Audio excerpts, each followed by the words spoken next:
বললেন সকলের ডিজিটালাইজ হওয়া উচিত, আর ইনিও নিজেকে ডিজিটাল মোড়কে মুড়ে ফেললেন। আমরা বলছি তাইব শেখের কথা। দীর্ঘ বেশ কয়েক বছর ধরে মুর্শিদাবাদের নওদায় ভিক্ষা করছেন প্রতিবন্ধী এই যুবক। চোখে কম দেখেন, স্বাভাবিক কাজও করতে পারেন না ঠিক করে। পেটের জ্বালা মেটাতে বাধ্য হলেন ভিক্ষাবৃত্তি করতে।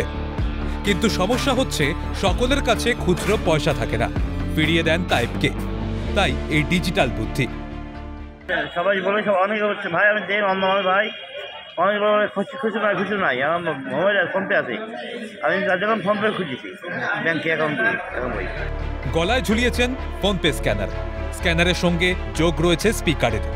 কোনো ব্যক্তি অনলাইনে ভিক্ষা দিলে স্পিকার জানিয়ে দিচ্ছে রাশির সংখ্যা। No confusion at all. Taib Sheikh নামে এক ভিক্ষুক, যার বাড়ি নওদা ব্লকে। সে দীর্ঘদিন ধরে ভিক্ষা করে, চোখে কম দেখতে পায়। ভিক্ষা করে গেলে তার সংসার চালায়। তিনি যেখানে ভিক্ষা চাইতে যান, হয়তো খুশি নাই বলে তাকে ভিক্ষা দেয় না। তখন তার ভিতরে মনের ভিতরে একটা আইডিয়া আসে, সে ব্যাংকে গিয়ে একটা অ্যাকাউন্ট করার পরে একটা ফোনপে চালু করে। প্রযুক্তি এখন শুধু উচ্চবৃত্তির স্বাদ মেটানোর মাধ্যম নয়, দরিদ্রের দিন যাপনের ভরসাও প্রযুক্তি।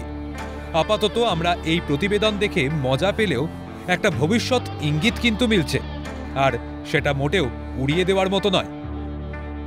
শুভাশিস সৈয়দের রিপোর্ট, ক্যালকাটা টেলিভিশন নেটওয়ার্ক।